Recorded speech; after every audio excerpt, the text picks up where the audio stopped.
Ladies and gentlemen, good day and welcome to Shriram Pistons and Rings Limited Q3 and 9 months FY2026 earnings call. As a reminder, all participant lines will be in the listen-only mode and there will be an opportunity for you to ask questions after the presentation concludes. Should you need assistance during this conference call, please signal an operator by pressing star then 0 on your touch-tone phone. Please note that this conference is being recorded. Today, from the management, we have with us Mr. Krishna Kumar Srinivasan, Managing Director and Chief Executive Officer, Mr. Prem Rathi, Executive Director and Chief Financial Officer, and Mr. Pankaj Gupta, Deputy Executive Director, Head Legal and Company Secretary.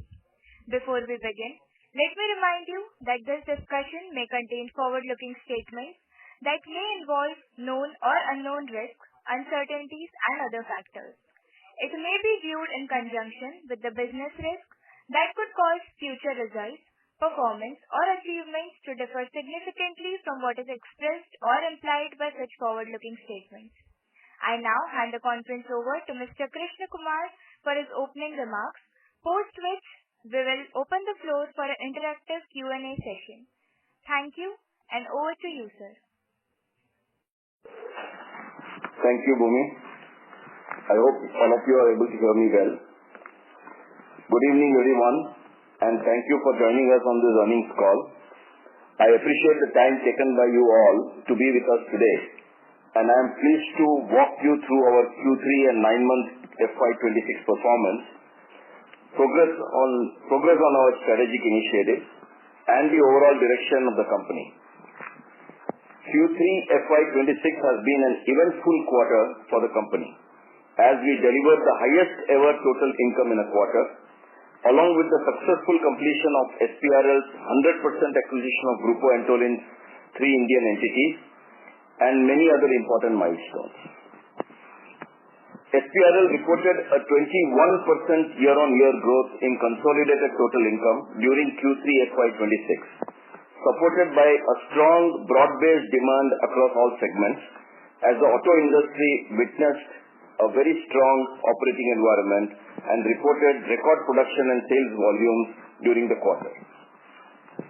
Sales in passenger vehicle and commercial vehicle segments grew by more than 20% year-on-year, while two-wheeler segments grew by almost 17% and three-wheeler segments grew by 14% year-on-year.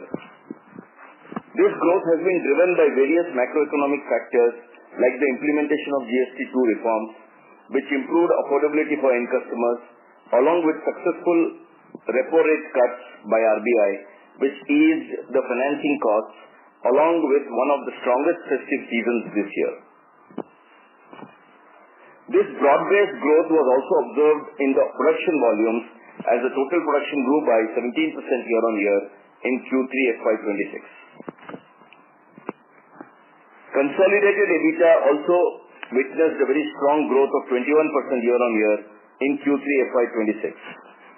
This growth in profitability was driven by improved operating leverage and the company's continued focus on productivity, cost optimization, and operational efficiency. Over the past few quarters, we have made steady progress in strengthening our manufacturing systems, enhancing automation and improving throughput, all of which are now contributing positively to our profitability. The actions taken in all the subsidiaries have also given very good results, with all of them performing exceedingly well.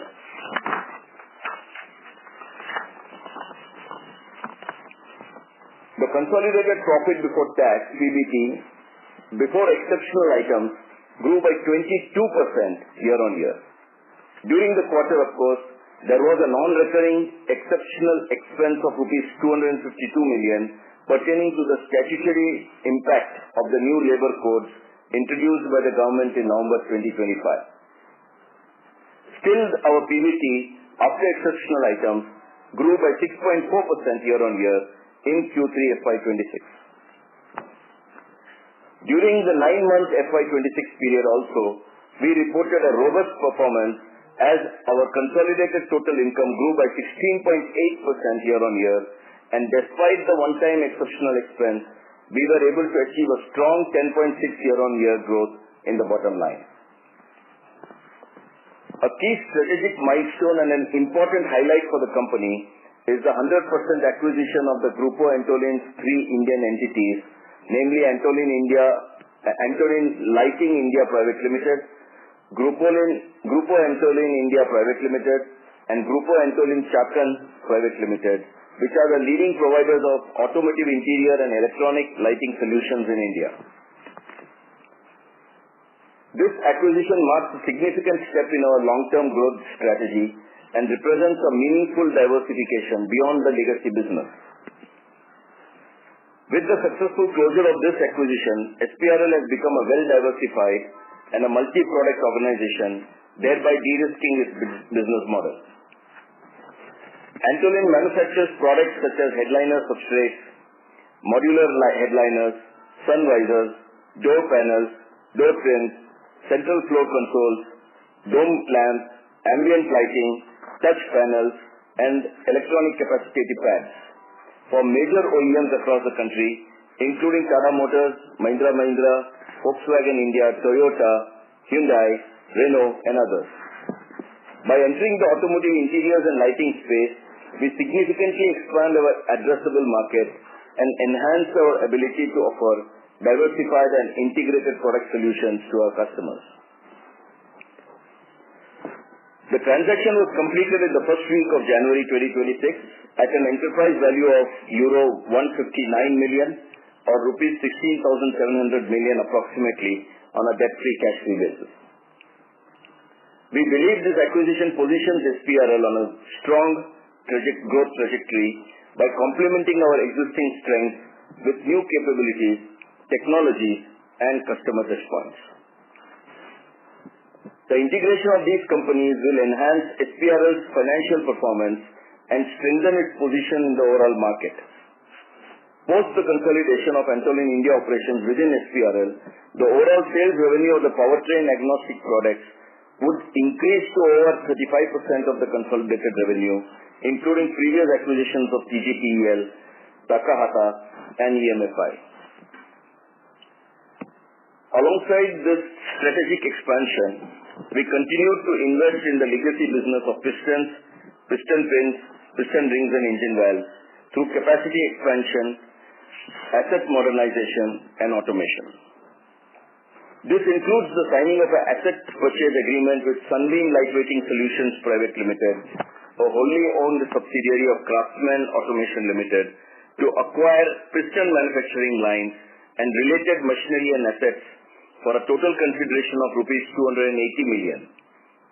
The first tranche of this agreement was concluded during the quarter.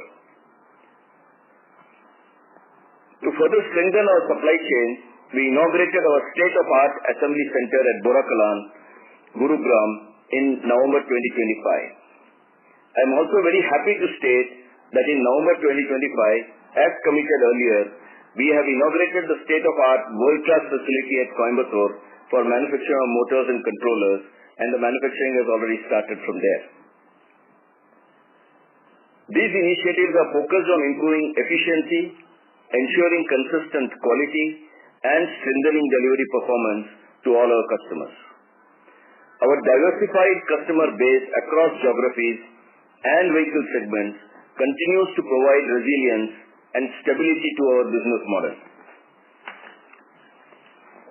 I would now like to take a moment to highlight a significant milestone for our company.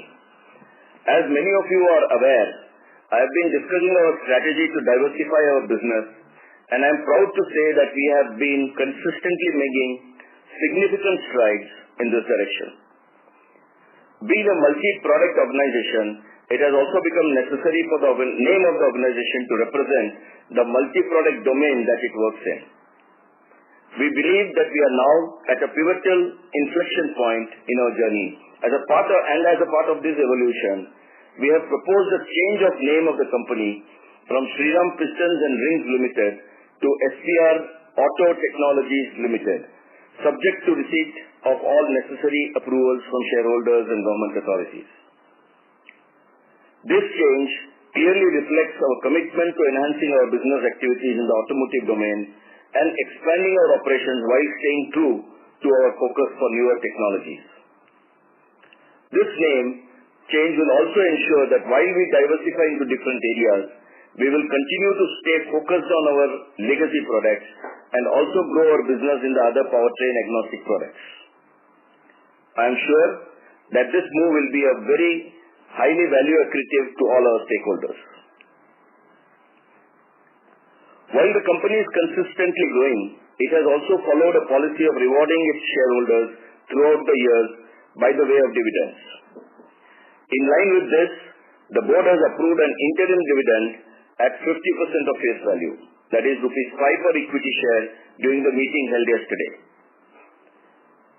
Going forward, we expect the overall atmosphere in the auto industry to be very buoyant thanks to the GST reforms and the recently announced trade agreements with Europe and US. The Union Budget 26-27 also strikes a very constructive and forward-looking note for India's automotive manufacturing and electric mobility ecosystem, balancing the near-term demand supports with long-term supply chain reform. The focus on rare earth mining and building infrastructure is going to further strengthen the demand in the auto industry. Looking forward, we will continue to maintain a strategic and growth-oriented approach. We are focused on diversifying our business model and expanding our portfolio and have a clear strategic roadmap to ensure sustained growth momentum for the company. This will be well supported by strong tailwinds in the Indian automotive industry, with macroeconomic factors showing positive outlook for the industry. From a financial standpoint, we of course remain focused on maintaining a strong balance sheet, prudent working capital management, and healthy cash flows.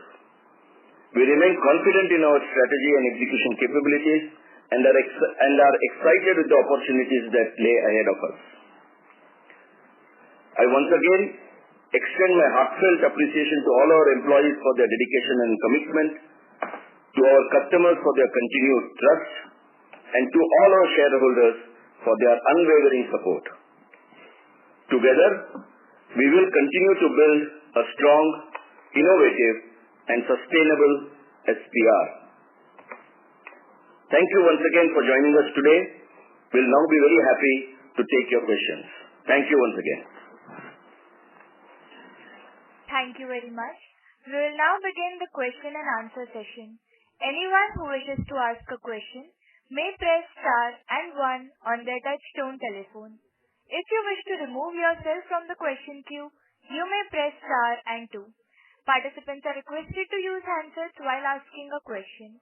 Ladies and gentlemen, we'll wait for a moment while the question queue assembles.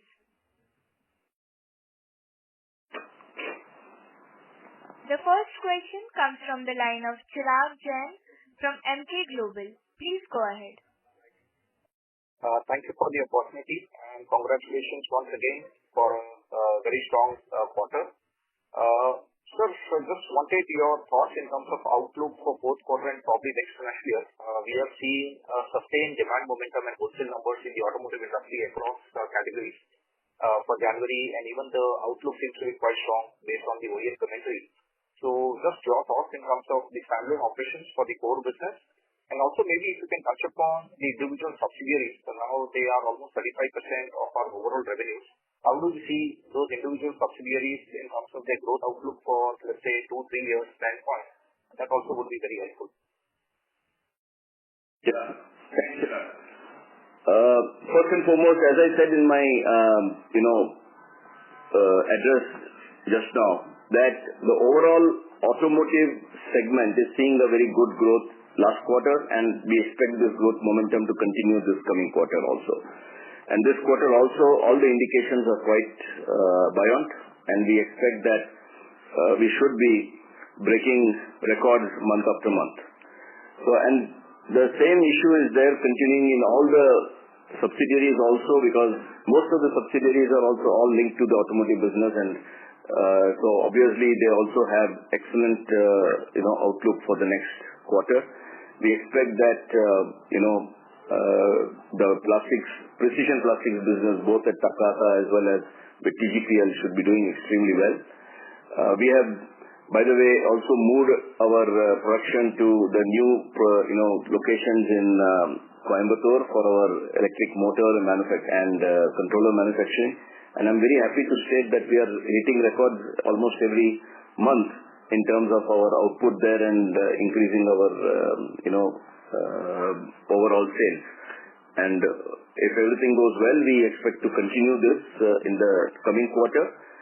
And in the long term also, we expect it to be really doing well. And also happy to state that post-closure of the Antolin, M&A takeover, we have had our initial meetings and all the figures look extremely positive. And we are seeing that they also are breaking all various records that they have done earlier to be beating the numbers in this quarter. And hopefully this will continue this quarter. And we are also in the long term also seeing many new programs on which they are working with their customers, which is a very, very healthy sign in terms of the overall growth that we see for this business. So overall, I must say that our plastics business will do extremely well. Our interiors business will do well. The lighting division, the electronics lighting division, the capacitive touch panels doing extremely well. And lastly, of course, our legacy business doing extremely well in the coming year.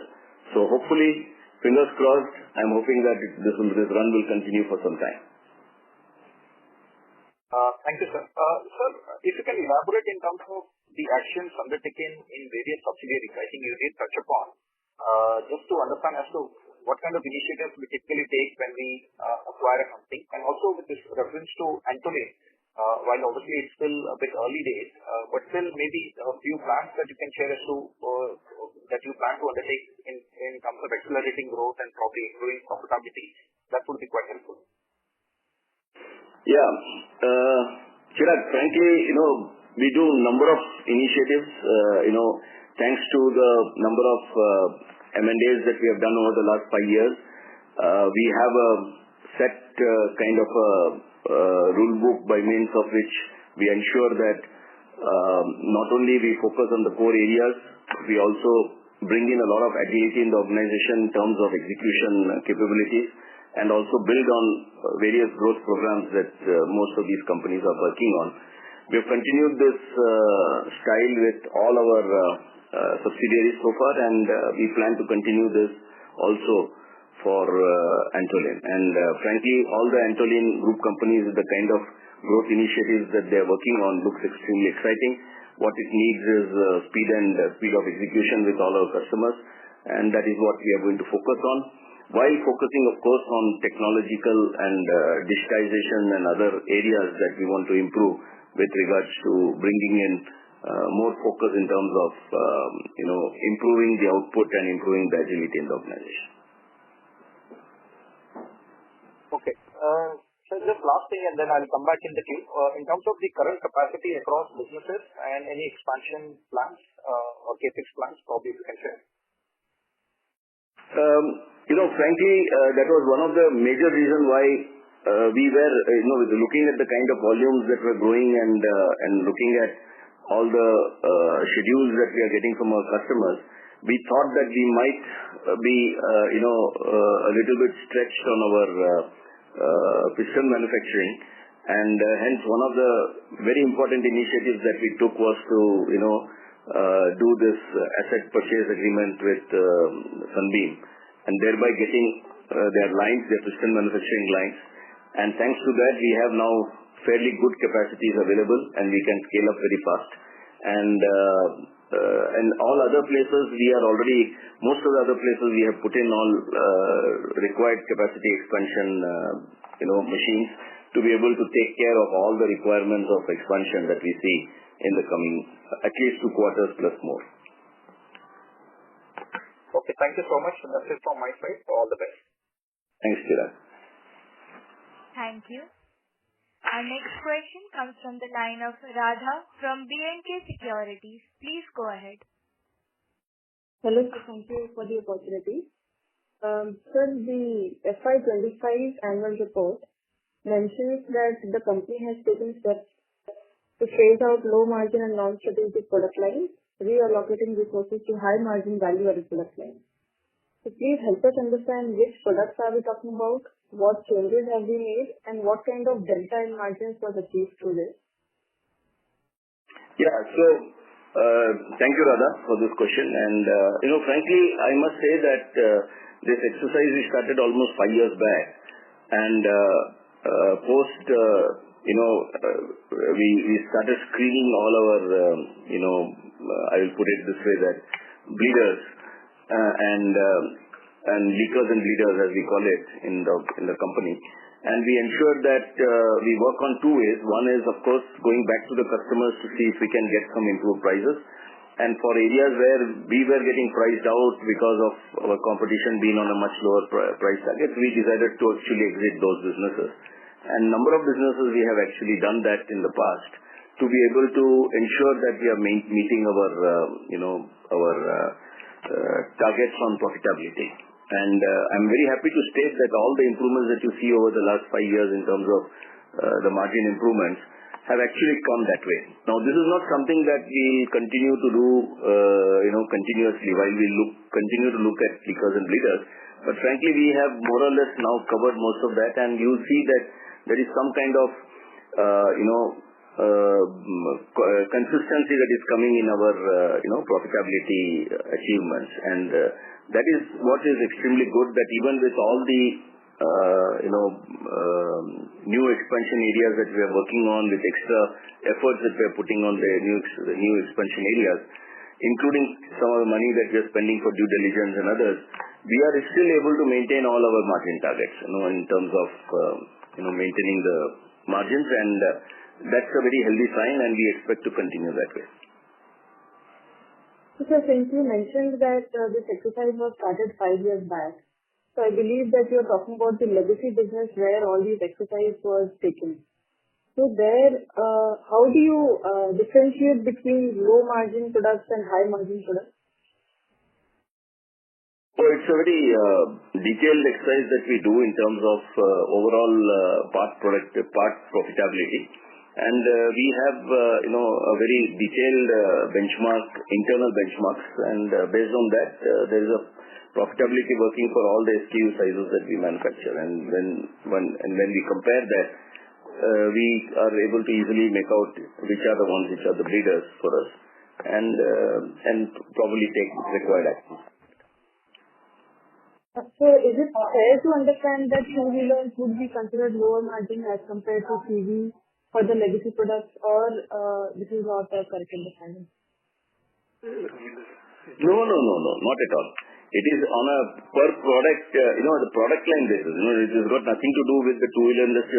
There are some two-wheeler industry where we probably get some of the best margins. So there is no such distinction coming out of industry segmentation. It is coming purely from a product segmentation. So what happens normally is you have to focus on the product manufacturing strategies and be able to meet the requirements of the.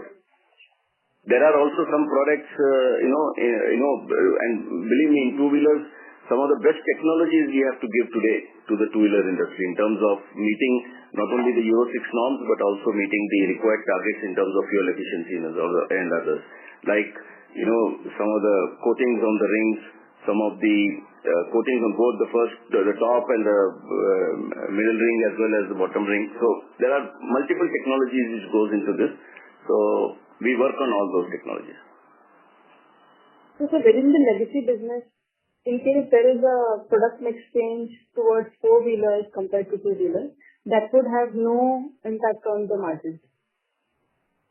Frankly, we were thinking that this is what will happen because of the, introduction of EVs and two-wheelers. But frankly, I must say that both the two-wheeler legacy business as well as the four-wheeler legacy business are actually grown in numbers. And even though the penetration is going on the EV side, we find that there is also a huge requirement in terms of the CNG vehicles and the new vehicles that are coming in even in the legacy business. So legacy business is actually also growing very fantastically. Yes, sir, I understand the growth part, but what I want to understand is, in case there is a change in product mix within the legacy business, Will there be any fluctuation in margins because of that? Well, the product margins could vary, but I don't expect any major change to happen at a company level because we expect that we have brought in a lot of fungibility on our lines, and we are very confident that we can still meet all the demands based on the actions that we have taken in terms of making the two-wheeler, four-wheeler pistons on multiple lines. So fungibility, you mean that within the same product line, two-wheeler? Can you please join the queue for more questions? Okay, sir. Sure. Thank you, sir. Thank you. Thank you, Ram. Our next question comes from the line of Anubhav from Prescient Capital. Please go ahead. Hello, sir. Am I audible? Yeah, Anubhav, please go ahead. So my first question is that if you look at your standalone revenue growth, it is slightly lower than what you shared for the overall auto industry production or sales volume. So can you share some color on that?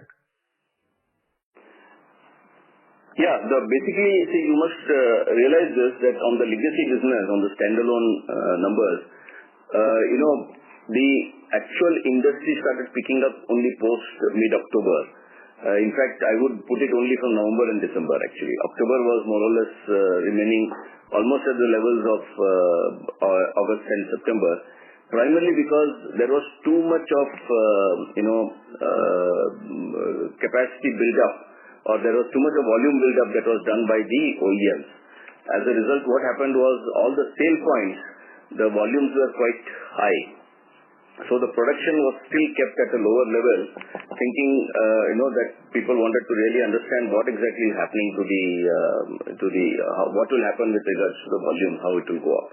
Once it started picking up in November, that is the time when actually the OEMs actually started, and October also had Diwali holidays and all that. So mid-November is what the volumes actually picked up, and December also the volumes were there, but still in December some of the OEMs also take what is called as their annual shutdown to do all various preventive maintenance on the machines. So as a result, what happens is normally November and December, if you see all our previous quarters, November, December are always the lowest production. Primarily because of one is Diwali is normally peaking, and then November, December goes down, and then December you have the same. But fortunately for us this time, that has not happened. Actually, quarter on quarter we are seeing a growth and a healthy growth. And so on the production volume, the volumes have started picking up only in December. So if you take that entire effect for the quarter, we see that the effect is only slightly on a lower side as compared to the other actions being taken by on all the other subsidiaries, where is more of tier 1 supplies. Okay, sir. And sir, for the subsidiaries in the consolidated revenue, did we see any contribution from the Grupo Antolin entity? No. The Grupo Antolin entity, the whole thing was completed only on the 8th of Jan. So nothing from Grupo Antolin is added in these numbers. Okay. And sir, it seems like the combined revenue of the subsidiaries has shown a very strong growth, double year on year. So for each of these two businesses, like the electric motors and controllers, and for the precision plastic molded parts, can you share some color on what's driving such strong growth, like whether it is new client addition or increasing wallet share? That will be very helpful. Yeah, for our plastics business, we have had number one increase in volumes coming out of the increased volumes coming from OEMs. Number two, we have been able to win some new businesses in both Takata and TGPL, which has really helped us to increase the sales. Number three, the overall, tier 1 requirements have actually gone up because of the requirements from the customers. So that has really helped us to increase the volumes in both these companies. In electric motors and controllers, we have won new businesses. We have increased volumes with our existing customers, and we have done massive improvements in terms of the number of motors that we are manufacturing. Moving on to the new plant has really helped us to scale up our output, and we achieved some of the best outputs both in November and December. So it has been a good story in electric motors and controllers also. So all these three companies put together really helped us on the subsidiary side. Get that. And so for electric motors and controllers, are we like catering to all like EV segments like two-wheeler, three-wheeler and cars? Yeah, we make motors right from 1.5 kilowatts right up to 250 kilowatts. We are also now venturing to another 300 kilowatt platform that we have recently won.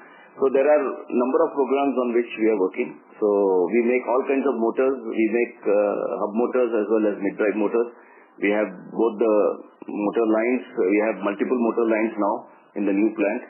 And we have multiple lines for making the controllers, including we make controllers, fair amount of localization has happened in the controller side also, thereby helping us to maintain our, margins as well as, bring in the localization level that is required for getting the PME ICAT approvals. Good. And so, last question on my side is like, can you share some color on how exports have done for us in this quarter as well as for the 9 months?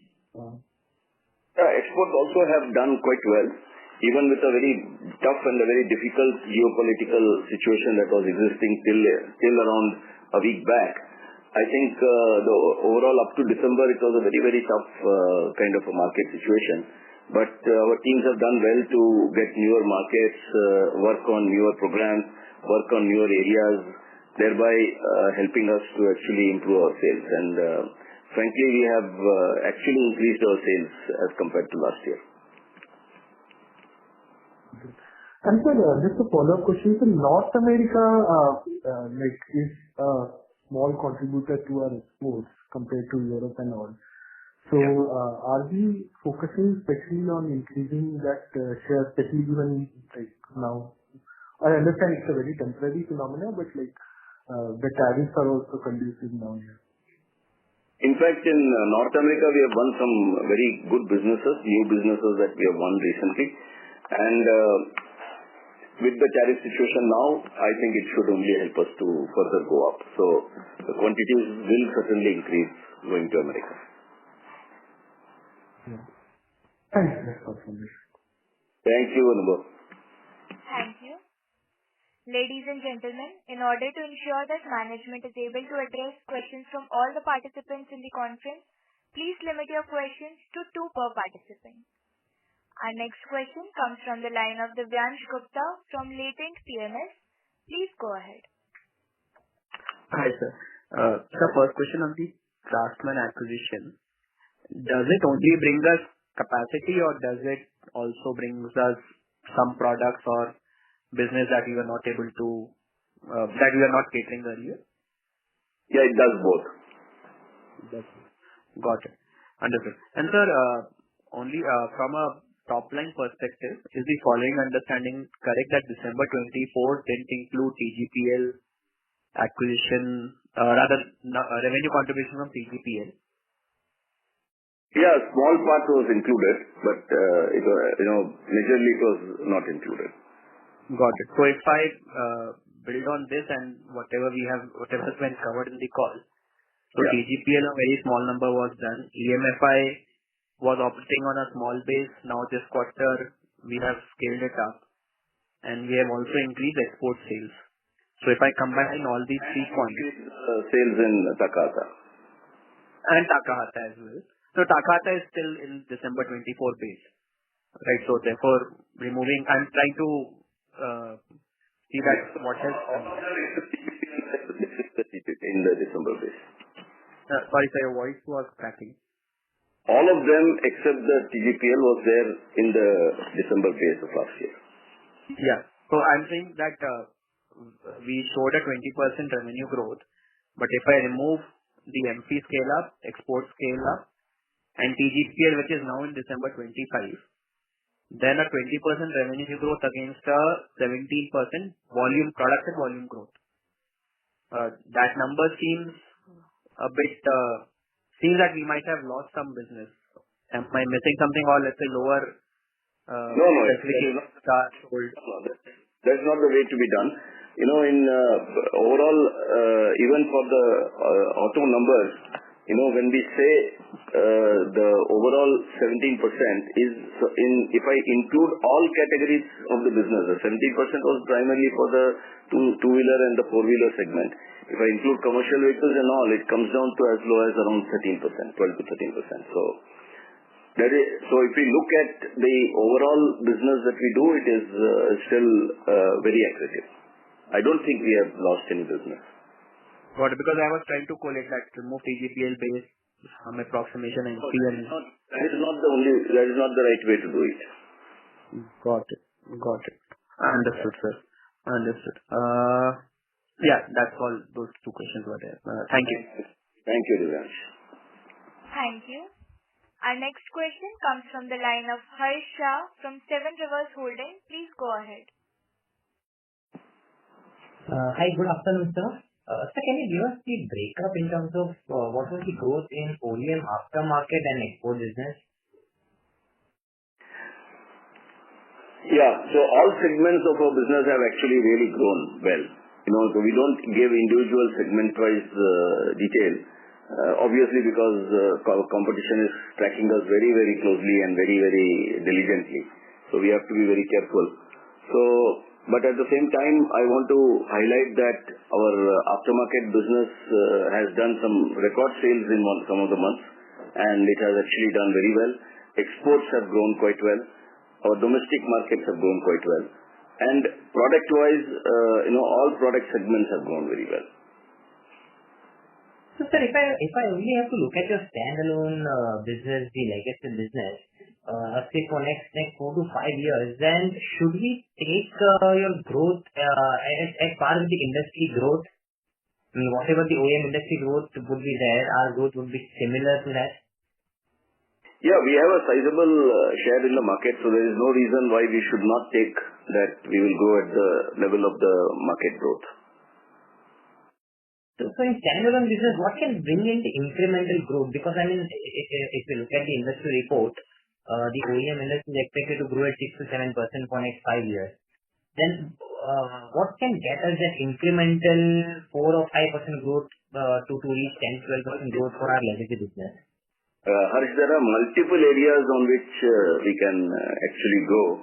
Number one is newer product range in the exports market. We are, having newer segments of the market on which we are working. As I said in the last call, I think last couple of calls I have said that we have entered into marine applications, snowmobile applications, etc., which has really helped us get new business. Then we have also been very successful in penetrating the Indian aftermarket, and as I said, we are catering to hardly though we are amongst the biggest as far as the aftermarket is concerned in our category of products that we make, but we still cater to fairly, I should say, good amount of segments which we can increase, thereby increasing our market share. So there's a huge scope for us to improve the market share there. Okay. And sir, how do you look at these recent FTAs signed by India with Europe and US? I mean, because export is a significant chunk of the business now, standalone business, almost 18-20%. Do you feel, and I think in few of your last calls, you had explicitly mentioned that while your competitions want to shy away from the ICE business, you want to double down into this segment. So with this FTA signed now, or almost on a verge of being signed, and that has been conducive for us, do you look at export as a key driver for your growth? Well, I didn't last time say that I will double down on this legacy business, but I did say I will be the last man standing. So yeah. I want to continue that, and I have in fact, I am happy to state that, with all the new businesses that we are winning, we are actually looking at, and you can see that we are investing into our legacy business also. So as a result, our investments into both our legacy business as well as the new business plus the new takeover will continue so that we can grow the franchise. Now, coming to the effect of the free trade agreement between India and Europe, I think there are a lot of possibilities where where we can actually support the requirements in Europe, and this really positions us quite well with some of the Chinese manufacturers who are exporting into Europe, and thereby helping us to actually win some of the businesses there. And overall, looking at the geopolitical situation, India is certainly preferred. Okay. And so just one last bookkeeping question. Just one last question on the 1,000 crore NCD raise. If you can clarify on that, I mean, what would be the tenure of these NCDs? When would we be planning to repay it? The tenure is for 2 years, and we plan to take it in 2 tranches, and we plan to pay off as soon as possible. Got it. Thank you so much. Yeah. Thank you. Our next question comes from the line of Viraj from SIMPL. Please go ahead. Yeah, hi. Am I audible? Yeah, Viraj, I can hear you. Yeah, hi. Thanks for the opportunity. Just a couple of questions. First is, sir, just wanted to understand on the standalone piece a little bit better. You said the aftermarket we are seeing a record sales. Export also seeing a healthy growth. So, if I deduct that 12%, if I deduct qualitatively, then somewhere the growth in the standalone seems to have lagged compared to the production number we've seen across segments, in the industry. So just trying to understand, is there been any loss of share or, any color you can give? No, as I said, I think I answered this question. Number one, let me re-emphasize and state it very clearly, we lost not a single share, not even 1% share, okay, to any of our competitors. Number two, we have in fact grown our market share in almost all segments of the business. Number three is, the production volumes as compared to the sales volumes are lower. The sales volumes were higher because the stock positions were extremely high as of beginning of October for the finished vehicles, both in the two-wheeler as well as in the four-wheeler industry. As a result, the OEMs have not produced at the manner at which they would have produced if the stocks were not there. Number four is, as far as we are concerned, all segments of our business, whether it is OEM, whether it is aftermarket, whether it is exports, everything has grown as compared to the previous quarter. Okay, because I was referring to the production numbers only for the industry, which we get from CM. So, and when I compare to that, there seems to be a material, yeah. 1 minute. Must also keep in mind one thing that even within the segmentation of the OEM business, while the numbers will look on the higher side, you must also keep in mind that it is actually the small cars which are doing well. And the small cars, the value is certainly going to be lower than the mix that we had earlier for the big cars. So, actually the GST advantage is seen more on the small cars, and most of the OEMs have actually shifted to making more of small cars and selling it. And as a result, the numbers are looking distinct. But overall, if you see the value of the product that goes into the small car is also lower as compared to the value that goes in the big car. Okay. Can you give growth trends which you have seen either for the quarter or 9 months in each of the segment in standalone? No, we don't give. Whatever you're comfortable. Okay. No. Okay. Second question. Sorry. Overall, you have to see that even with the change in the product mix, we have been able to maintain our margins. Right. Which is what I was coming to. Second question was on the gross margin in the standalone business. We've seen a trend. I think in this quarter you've seen it moderating from 61% last year to around 58%. So I think in last quarter we alluded that the aftermarket and the export piece was weak, and hence the margins moderated. Year-on-year basis. So even this quarter we have seen something similar despite the aftermarket and export, recovering and growing at a good rate. No, it is, we have more or less maintained the, overall mix, as I stated. And, if you really see some of the businesses in aftermarket as well as in exports have actually grown. So it is primarily the effect of the gross margin that you see is primarily because of the mix, which I stated earlier. Okay. Just last two questions. Please rejoin the queue. Yeah, ma'am, just two more. Yeah, just one. Waiting in the queue. Please rejoin. Okay. Our next question comes from the line of Raman KV from Sequent Investments. Please go ahead. Hello, sir. Can you hear me? Hi, Raman. Yeah. Yeah. So my first question is on the piston side. Pistons, including piston rings and piston pins. Can you give us a ballpark figure of what percentage of the total sale is pistons? One is that, and the follow-up on that is post-acquisition of Craftsman's piston business. How much on a percentage-wise is your piston capacity increased? First and foremost, we normally do not give these percentages, and but what is important to state here is that we have now sufficient capacities to meet the increased demand. Understood. And on the second question on the Grupo Antonia business, what was the integration cost with respect to this, and how much of that has been taken in during this quarter? No, so we don't give sub-elements of our cost parametrics anywhere. And but whatever was there has been considered, and we have already cleared it. So the overall integration has already happened, and we have already taken over management control, and we have started working in our style the way we normally do with all the other takeovers that we have done so far. Understood, sir. And sir, on the last question on the part of NCD, we have raised 1,000 crores. Can you just give, is this for the working capital or is it for an acquisition related fundraise? It's primarily acquisition related. We don't require any capital. The company is self-sufficient to stand on its own legs. Company is doing extremely. There is no reason for us to raise any more capital required for working capital, etc. in that company. And the tenure of NCD is 2 years, right?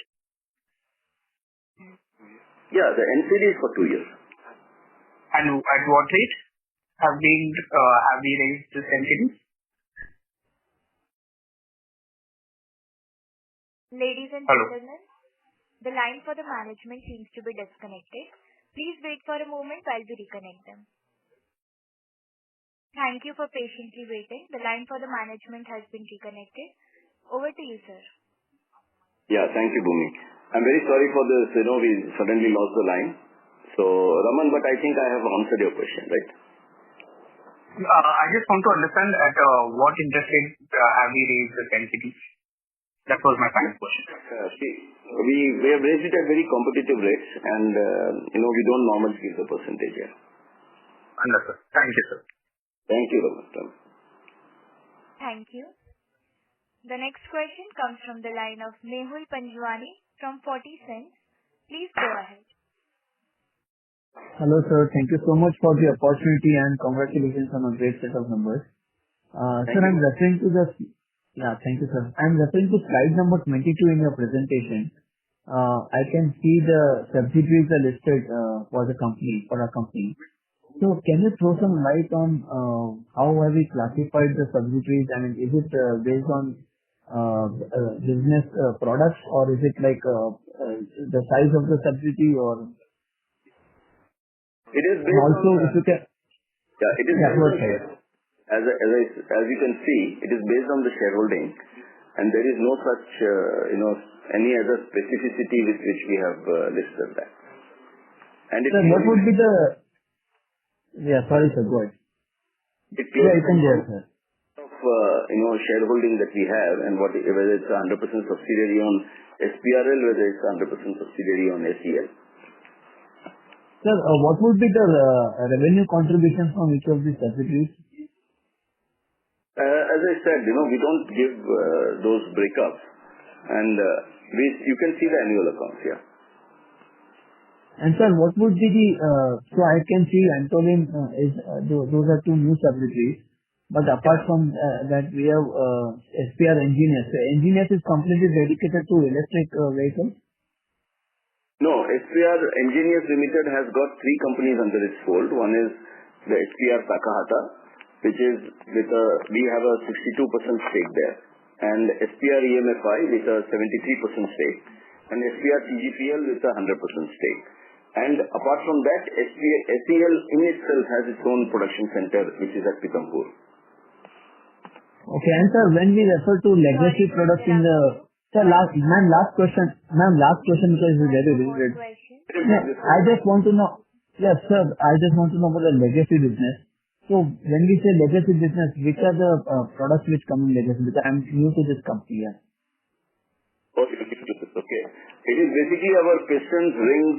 If you go to our core product, picture, all the pictures that we put in, let me see which slide it is. It is on... Oh, yeah. Slide number 28. Right. See slide number 20.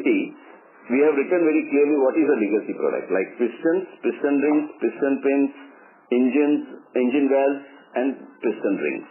Now, mostly when I say legacy product, it doesn't mean the product is an old product or a design is an old design. It only means that just to give a clear classification, we call it as legacy product because those were the legacy business with which Shriram Pistons actually started. Now, frankly, we are producing some of the technologies that we have on these products are unbelievable technologies, which are, the most recent ones like, the thin-walled pistons with very special coating. We do multiple, coating on our pins also. We do multiple coatings on our on the rings to enable that we get the least friction in the vehicle and thereby giving the best performance for our customers, both for needs of the Euro 6 requirements as well as also for the needs of improving fuel efficiency. Thank you, sir. It's a pleasure talking to you. I'll join back with you. Thanks, Mel. Thanks. Thank you. Our next question comes from the line of Jinal Sheth from Auriga Capital Advisors LLP. Please go ahead. Yeah, Jinal ji. Please go ahead. Jinal, your line has been unmuted. Please go ahead with your question. Hi, sir. Am I audible? Yeah, we can hear you now. Yeah. Hi, sir. Thanks for the opportunity. This is Rama. Sir, question was on exports. Really a bit talking about what is happening globally in terms of capacities in getting this. Sir, just to know your views of what kind of opportunity do you see for SPR to add to some of these new programs which are, starting or probably are starting now? And which are the sub-segments you would be most excited within that, if you could talk about that? Yeah, actually, in exports, we are finding that some of the, legacy players are actually vacating capacities, which is helping us.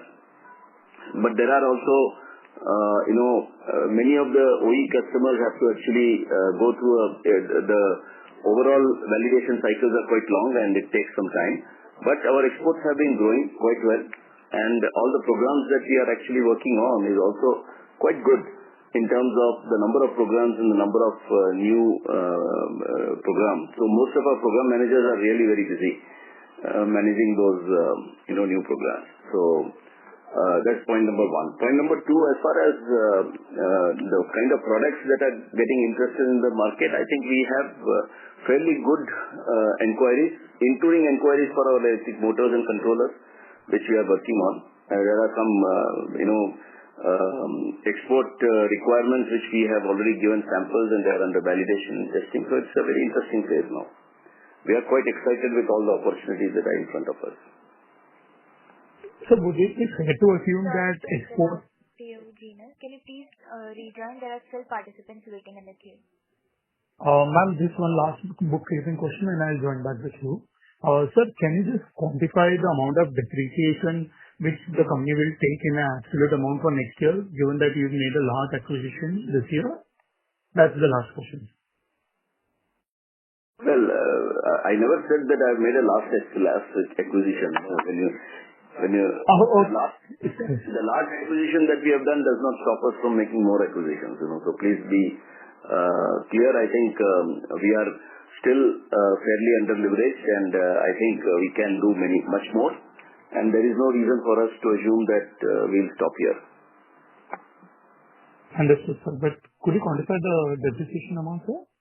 We normally do not do that, but you can easily take that all the depreciation amounts that have been going on so far, more or less will have to be maintained to maintain the kind of growth trajectories that we are seeing ahead of us. Perfect. Thank you so much, sir. Thank you. Thank you. Our next question comes from the line of Karan Gupta from Acmel. Please go ahead. Yeah, hi. My question is regarding to the subsidiary part. So am I audible, right? Yeah, Karan, we can hear you. Yeah. So subsidiary part is being mentioned 35% contributing. So that we are assuming all as you mentioned Takata, CGPL and MC, right? Contributing 35%. And Actolin also. And Actolin also. So can you share some bit on growth part that these 35% of these over the next 1 or 2 years, any growth guidance on that? How much it is growing and what's the margin of these pieces? Yeah, Karan. 20 to 25 range. No, Karan, you can easily see that all our segments are in the automotive domain. Okay, so every will be more or less growing with regards to the kind of automotive market that we see. And the automotive market growth is now clearly seen by most of the people. There are also good forecasts available through IHS and others, which you can check those numbers. And what is important is, apart from that, we are also working on a number of areas to actually penetrate sales deeper into the aftermarket as well as increase our sales in the exports, which will continue. So that's going to be more accretive to the kind of growth targets that we have. Most of the times, if you have seen earlier, we have actually outgrown the segment.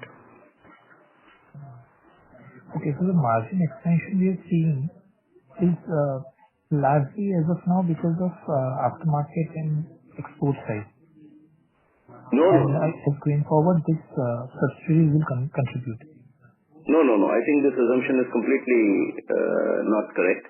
And the margin expansion is there across all our segments of business. I'm saying except S, I see. Sorry to interrupt you, Mr. Gupta. No.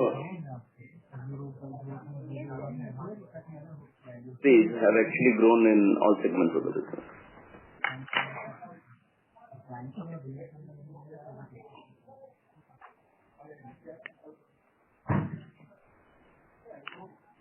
Yes, thank you. Thank you. Please note that we'll only be taking one question per participant from now on. Our next question is from the line of Harsh, an individual investor. Please go ahead. Hello, I'm audible? Yeah, Harsh, go ahead. Thank you for the opportunity. So I just wanted to clarify something in terms of our raw material prices. You mentioned that we have back-ended contracts with our customers. So the pass-through, what is the transmission of the raw material increase faster? Is it with a lag or does it happen automatically? No, it has normally a lag because we also carry inventories in the pipeline. So it is normally, in most of the cases, it is a lag of 1 quarter. Okay, a lag of 1 quarter. Okay, that's it. Thank you. Thank you. Thank you. Next, we have a follow-up question from Radha from B&K Securities. Please go ahead. Hi, sir. Thank you again. So in the legacy business, if we consider only the two-wheeler and four-wheeler market, that is excluding the marine and snowmobile, etc. If your current base of market share is X percentage, then how much can this be increased in your opinion in the next few years from India? Yeah, but in our legacy business, we have two-wheelers, we have four-wheelers, we have CV business, we have industrial engines, that is all the industrial gensets, then we have snowmobiles, we have marine engines, we have railway engines. All of them. And what happens is, some segment of the business, if it goes down, the other segment is going up. So, we have seen over the last 5 years, even when the business was not, the market was growing at around 3, 4, 5%, we were actually growing at around 10%. And we have more or less maintained the trajectory over, even if you see this year, I expect at least 12% and above growth. And even though the industry will end up with something like around 8%. So we are outgrowing the market in all segments, including the two-wheeler as well as the four-wheeler. So how much is non-auto in legacy business?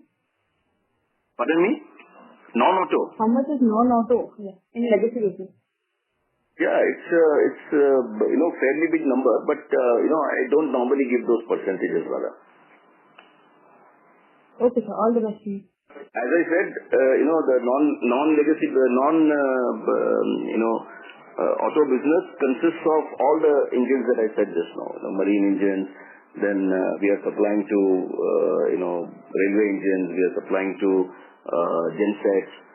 We are in fact even supplying to compressors. And there is a potential to increase market share everywhere in all the domains?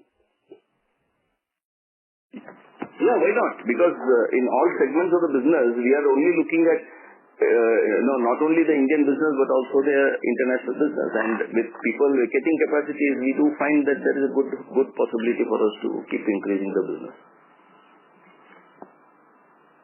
Okay, sir. All the best to you and team. Thank you, Radha. Thank you. Next, we have a follow-up question from Anubhav from Prescient Capital. Please go ahead. Sir, in the aftermarket, what will be our market share and how large is the unorganized part? And with this GST cut, has that driven a large shift towards organized player towards like us? GST cut, unorganized towards more to organized. Yeah, you are asking whether because of GST cut, any unorganized business has moved to organized business, right? If I understand your question right. Yeah, sir. So my question is how much was? First and foremost, I think when we say unorganized and organized, this market, as far as the aftermarket is concerned, I would put it overall as a fairly unorganized market, in the sense that the market is free to buy from various areas. It can even import some of the pistons from China, which are at very throwaway prices. But people over a period of time have tried all this and have tested and seen that the quality and other things, parameters don't work that way. And they come back to either the original manufacturers or those who supply to OEMs, or to some of the known names that are existing in the industry. So we have found that many of the people have already come back, mainly because of the quality and the requirements on the product. Because piston is not a product which is very easy to just make and sell in the market, even in the aftermarket, because it has a huge amount of design parametrics as well as coating parametrics. So if you have to really meet, and what actually happens is when in the aftermarket, when you have to actually rebore the engine, you have to also have different sizes of the piston. We call it as oversize, undersize and all that. So all those segments will have to be catered to. It's not very easy. And so both in terms of manufacturing and supplying, and at the same time also in terms of fitment. So you require specialized players who work on this to do that. Yes, right. So, and sir, what the GST, what I understand is that the GST rate would have been cut from 28% to 18% in the aftermath. Yeah. So Is that like a big driver for us to gain market share in aftermarket? Well, see, as you know, it is not happening to one particular producer, right? It's happening all across. So what normally happens is, the industry carries some inventory, and there is always the issue of the inventory getting liquidated and then the new product coming in. All the new products that are coming in are at the lower GST rate, which thereby helps to give the price advantage to the end customer. So there has been a good amount of time lag post the GST introduction, after which the aftermarket has started picking up. If you remember in our previous quarter call, we had stated that our aftermarket, to some extent was affected because of the stocks that were lying, and people wanted to actually get rid of those stocks, which were sold at higher GST rates. So those kind of issues we always have in business, and we have to see how we overcome that and start ensuring that we are still able to grow. And that's what we have done as a team. And I think overall, quarter on quarter, with all those troubles, we have been able to grow the business. So, sir, when you say unorganized, please join if you have more questions. Thank you. Our next question is from the line of Viraj from SIMPL. Please go ahead. Yeah, hi. Thanks for the opportunity again. Just two questions. Can you give some color in terms of customer concentration and segment concentration for each of the subsidiaries? Any color on an annual basis? Yeah. So frankly, Viraj, actually our customer concentration has come down drastically because of all the mix that we have in the product segmentation that we have now. We are fairly well represented in almost all the OEMs. Name any OEM and we are there. Name any customer, we are there in some form or the other. So I think we are present with all of them, and we have a fairly good relationship with every one of them. Yeah, so my question was specific for the subsidiaries. So say top 5, top 10 customers or the largest customer, if you can just briefly talk for each of the subsidiaries. If you really see our investor presentation, there is a clear listing given in terms of all the customers that we have for each of the subsidiaries. If you see there, we have given all the names of all the suppliers, of all the customers. No, I understand, sir. Now, I was just trying to understand, you have a single customer who's more than 10% or 20% of the sales in each of the subsidiaries, or is the concentration, or is it more diversified? Any color you can give on the subsidiaries, sir? No, which I said, there is no concentration of any one customer in any of our businesses. Okay. Second question was on the EV subsidiary. Any color you can give in terms of the order book and the pipeline. So which segments you are seeing the highest traction in terms of order book and scale up? With the amount of validations that are going on with all the customers, order book will be very huge here. So let us go step by step here. We are growing very well. We are, I think, from last year to this year, we would grow almost like 5 to 7 times. And I think since the base is small, that growth will continue. So we expect our growth in the motor and controller segment to really grow well. Okay. Last question. What is the cash and debt post the payment towards the acquisition?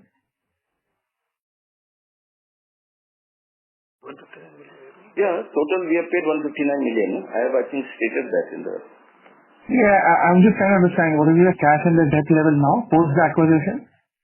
Just go to our figure of what cash we had in the previous P&L to what debt we have taken now. It gives very clear picture of what is the cash and debt we have taken.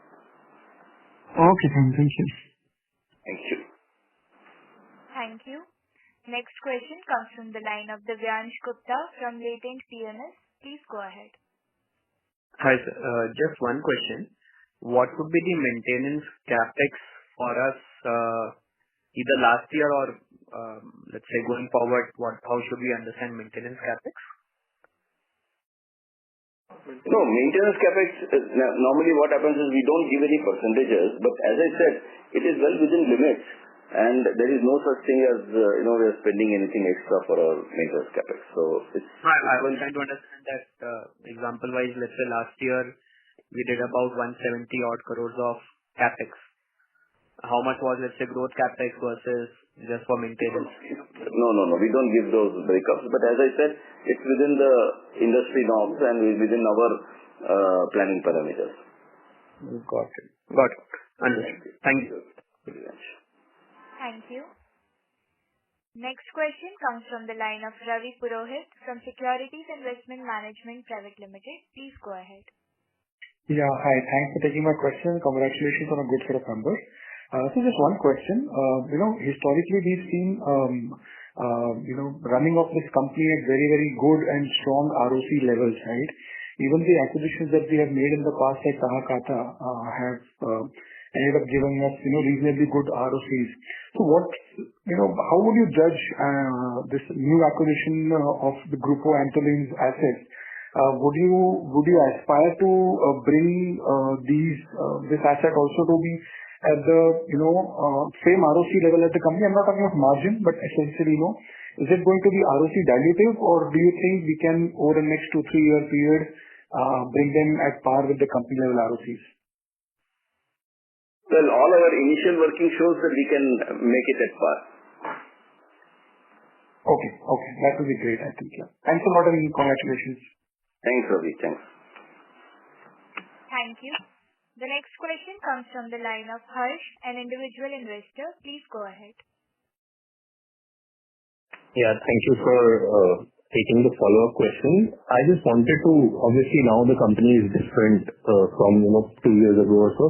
So what is our management structure like with respect to our subsidiaries? Is it the same core team that manages all verticals, or do we have vertical-wise or client-wise, etc.?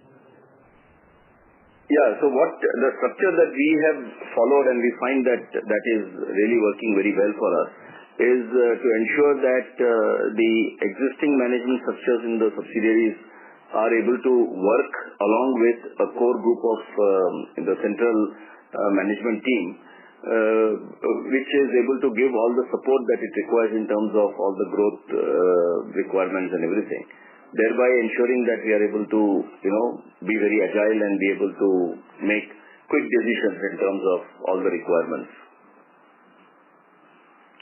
Okay, fair enough. Thank you. Yeah. Thank you. We take that as the last question for today. I would now like to hand the conference over to Mr. Krishna Kumar for closing comments. Yeah, thank you. I think really a good set of questions. The kind of questions really shows the kind of interest you have in our company, and I would like to assure you that we'll do everything to grow the organization, the franchise. I would once again like to thank everyone who joined today's earnings call. Your active participation has greatly enriched our discussion today. Our focus remains on achieving our strategic goals, and we are committed to driving the sustained positive results that we are seeing. If you have any further queries or any additional information that you need, please do contact us on our investor relations call, as well as our investor relations partners at Ernst & Young. On behalf of the company, we deeply appreciate your time and engagement. Do take care and goodbye. Thank you. On behalf of Shriram Pistons and Rings Limited, that concludes this conference. Thank you for joining us, and you may now disconnect your lines.